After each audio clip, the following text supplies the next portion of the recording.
হে everyone, এখন তোমাদেরকে রান্না করে দেখাবো চিংড়ি মাছের ভুনা। প্রথমে মেখে নেব চিংড়ি মাছটা হলুদ এবং লবণ দিয়ে দিচ্ছি পরিমাণ মতো লবণ এবং হলুদ। মেখে নিয়েছি আমি খুব সুন্দর করে। এখন আমি সরিষার তেল দিয়ে খুব ভালো করে ফ্রাই করে নেব। সাথে থাকো এবং সম্পূর্ণ ভিডিওটি দেখতে থাকো।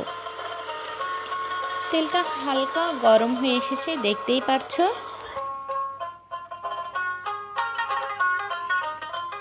এবার আমি একে একে প্রত্যেকটি মাছ গরম তেলে দিয়ে দিচ্ছি।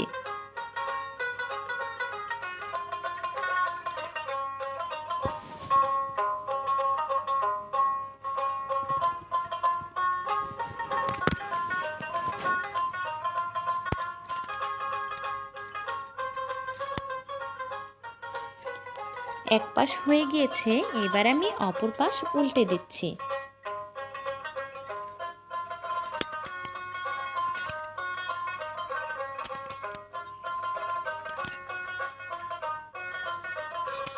তেলটা অনেক গরম হয়ে গিয়েছে, দেখতে পাচ্ছ কিভাবে গরম তেলের বুদবুদ হচ্ছে। মাছ ফ্রাই হয়ে গিয়েছে, এখন আমি তুলে ফেলছি। অসাধারণ সকল রান্না দেখতে আমার পেজটি তোমরা ফলো করো এবং সাথে থাকো। এবার এই ভাজা তেলের মধ্যে বাকি মশলা দিয়ে দিচ্ছি পেঁয়াজ, রসুন, কাঁচামরিচ কুচি। কিছুক্ষণ এটাকে আগে তেলে ভেজে নেব, এরপরে বাকি যে মশলাগুলো আছে ওগুলো দিয়ে দেব।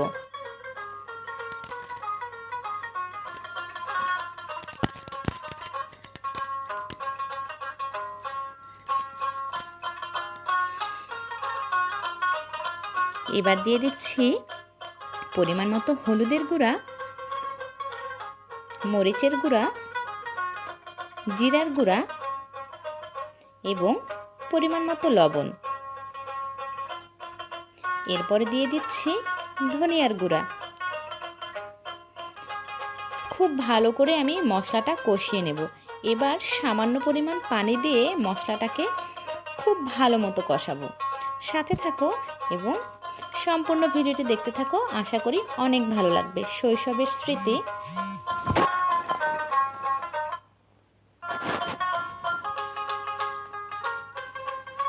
মশলাটা খুব ভালো করে কষিয়ে নিয়েছি। এবার আমি এই কষানো মশলার মধ্যেই চিংড়ি দিয়ে আমি চিংড়িটা আরও কিছুক্ষণ কষিয়ে নেব। একে একে চিংড়ি দিয়ে দিচ্ছি। এবার চিংড়িটাকে অল্প কিছুক্ষণ কষিয়ে নিয়ে পরিমাণ মতো পানি দিয়ে দেব প্রপারলি রান্না হওয়ার জন্য। সাথে থাকো এবং সম্পূর্ণ ভিডিওটি দেখতে থাকো, আশা করি অনেক ভালো লাগবে।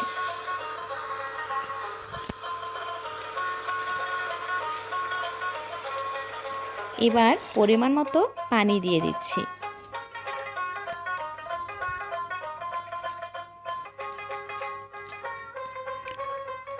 এরপরে ঢাকনা দিয়ে ঢেকে রাখবো।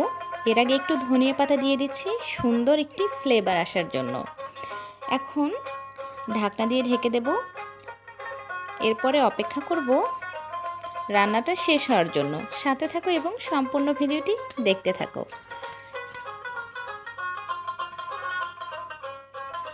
রান্না করছি চিংড়ি মাছের ভুনা। ছোট গ্যাসের চুলায় ছোট মাটির পাতিলে শৈশবের স্মৃতি তোমাদের সামনে তুলে ধরতে আমার এই অসাধারণ রেসিপি।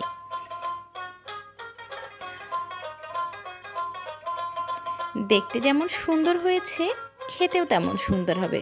ছোট ছোট হাঁড়ি পাতিল হলে হবে কি, এর স্বাদ বড় হাঁড়ি পাতিলে রান্নার মতোই অসাধারণ হয়ে থাকে। দেখতে পাচ্ছ এদিকে রান্নাটা প্রপার হয়ে গিয়েছে, উপরে কত সুন্দর তেল ভাসছে। আমি মাঝে ঝোলটা ট্রাই করেছিলাম, অসাধারণ স্বাদ হয়েছে। এখন আমি এক পিস চিংড়ি তোমাদের আলাদা একটি পাত্রে উঠিয়ে দেখাবো। দেখো অনেক সুন্দর রান্না হয়েছে, দেখতে যেমন সুন্দর হয়েছে খেতেও তেমন মজা হয়েছে। আমার রান্না শেষ হয়ে গিয়েছে। আজকের ভিডিওটা এতটুকুই। যদি আমার ভিডিও তোমাদের ভালো লাগে তোমরা অবশ্যই আমার ভিডিও দেখবে, সাপোর্ট করবে এবং আমার সাথে থাকবে।